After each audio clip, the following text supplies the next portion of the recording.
Sir बैठक घेतली जिल्हाधिकाऱ्यांनी, काय विषय होता, काय सूचना होत्या? नाही, जिल्हाधिकारी कार्यालयामध्ये नांदेड मधल्या शक्तीपीठ महामार्गासंदर्भामध्ये ज्या भोकर मतदारसंघातल्या लोकांचे जे विषय होते त्यांचं म्हणणं ऐकून घेण्याकरता आज चर्चा ठेवलेली होती आणि त्यातून मार्ग काही शक्य आहे ते पाहण्याचा आमचा प्रयत्न आहे. कारण की 4-5 गावातल्या लोकांची वेगळी मतं आहेत, थोडीशी सुपीक जमिनी चाललेल्या आहेत आणि काही लोक भूमिहीन व्हायची शक्यता आहे. असे काही विषय आहेत. त्यामुळे शक्तीपीठ महामार्ग व्हावा अशी भूमिका आहे, सर्वांचीच आहे. आणि होण्याच्या दृष्टिकोनातून पर्याय काही निघतो का त्याच्यामध्ये, किंवा त्याचं म्हणणं काय हे ऐकून घेण्याकरता मिटिंग. तर दिल्लीमध्ये भाजपला बहुमत मिळालेलं आहे. हे भाजपला बहुमत मिळालं हे पंतप्रधान नरेंद्र मोदी यांच्या नेतृत्वाचं यश आहे. आज फार मोठ्या फरकाने भाजप त्या ठिकाणी विजयी झालेला आहे आणि भाजपाचे सर्व दिग्गज नेते निवडून आले आणि आपचे तेवढेच दिग्गज नेते पराभूत झाले. ही त्यातली एक महत्त्वाची बाब आहे.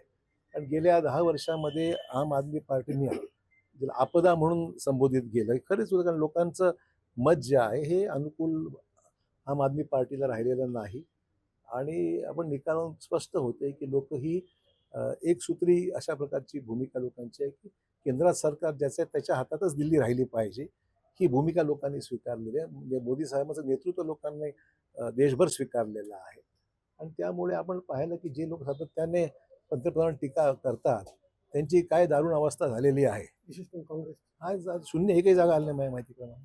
तर मग असं जी अवस्था असेल तर मग ज्यांना जनमतच कळत नाही, जनमताचा कौल ज्यांना समजू शकत नाही, त्यांनी आधी ते समजून घेतलं पाहिजे. ह्याचं आता आत्मपरीक्षण करण्याच्या पलीकडे विषय गेलेला आहे. सगळ्याच राज्यामध्ये पराभव होऊ लागलेला आहे. ह्याचं गांभीर्य तरी त्यांना समजलं पाहिजे असं वाटतं मला. सर, तुम्ही एक विधान केलं होतं की जर कार्यकर्त्यांची इच्छा असेल तर आपण स्वबळावरती लढू. त्यावर मी कार्यकर्त्यांचंच म्हणलो. मी कार्यकर्त्यांची इच्छा, शेवटी ज्यांना निवडणुका लढायच्या आहेत, आमच्या निवडणुका होऊन गेल्या. आता कार्यकर्त्यांची इच्छा काय आहे ह्याला महत्त्व आहे ना. शेवटी निवडणुकीमध्ये किंवा पक्षाला बळ जे मिळतं ते कार्यकर्त्यांच्या ताकदीने मिळतं. आणि त्यामुळे ज्यांच्याकरता ही निवडणूक आपण लढणार आहोत, ज्यांच्यासाठी आपण निवडणुकीमध्ये उतरणार आहोत, त्यांचं मत काय आहे हे समजून घेऊन निर्णय घ्यावा लागेल. त्यांचं जे काही मत असेल ते पक्षश्रेष्ठींना कळवू. कारण मी काही भाजपचा मोठा नेता नाही आहे, मी कार्यकर्ता आहे भाजपचा. त्यामुळे कार्यकर्त्या नात्याने मत कळावं लागतं काय. त्यावरती हेमंत पटलांनी प्रतिक्रिया दिली की आम्ही पण स्वबळावरती लढू. आणि नंतर राष्ट्रवादीचे आमदारांनी पण उडी घेतली की राष्ट्रवादीची पण ताकद आहे, आम्ही पण स्वबळावरती. नाही, माझ्या तक्रारी अजून वरिष्ठ पातळीवर गेल्या तरी माझी काही तक्रार नाही आहे. आणि माझ्या पक्षामध्ये माझ्या पक्षाचं हित सांभाळणे माझं कामच आहे ना.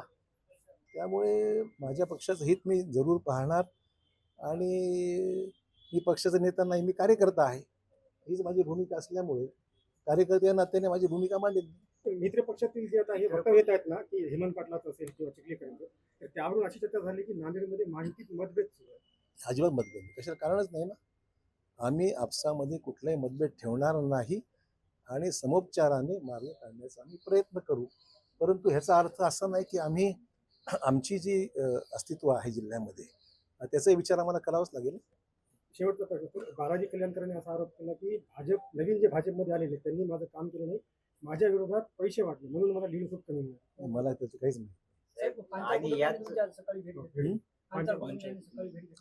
पांचाळ यांच्या तेहरानमध्ये त्यांना प्रतिबंधित केलं होतं किंवा त्यांना अरेस्ट कागदावर दाखवली नाही, पण त्यांना जवळपास 2 महिने हे त्यांना अरेस्ट करण्यात आलं होतं.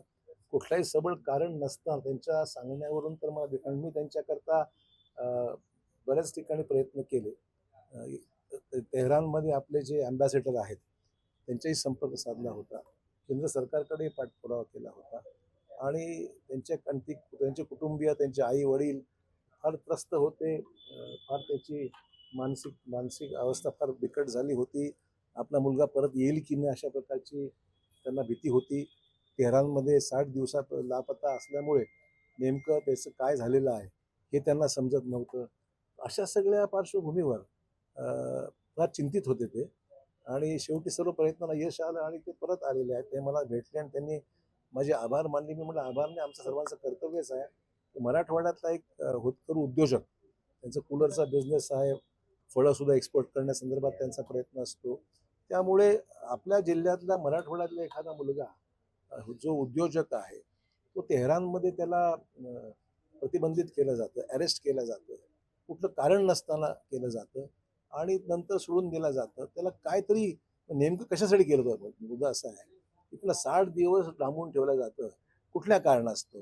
हा विषय आम्ही केंद्र सरकारजवळ केवळ हाच नाही तर असे अनेक लोक आहेत देशातले जे इतर देशामध्ये पर्टिक्युलरली इराणमध्ये जे पकडले गेलेले आहेत. ते काही इलिगल इमिग्रंट नव्हते, त्यांच्याकडे विजा होता, त्यांच्यावर कुठला गुन्हा झालेला नाही आहे आणि मग अशा लोकांना अरेस्ट करून ठेवणं कुठलंही कारण नसताना हे चुकीचं आहे. त्यामुळे मला वाटतं हा आता प्रश्न आम्ही वरिष्ठ पातळीवर नेणार आहोत आणि शासनाची प्रतिक्रिया ह्याच्यात नेमकी काय आहे, कशामुळे केलं याचा खुलासा सुद्धा संबंधित सरकारकडून आला पाहिजे.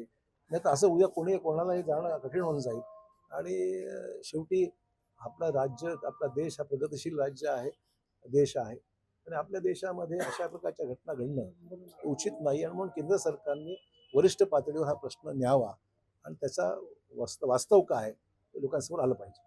तर सुधीर मुनगंटीवार जे आहेत नांदेड आले होते तुम्ही सोबळाचं जे वक्तव्य केलं होतं त्यांनी त्याचं समर्थन केलं त्याच्यामुळे आठवड्यापर्यंत म्हणण्याचं वावं काय त्यांचं मत असं ते मांडलेलं आहे.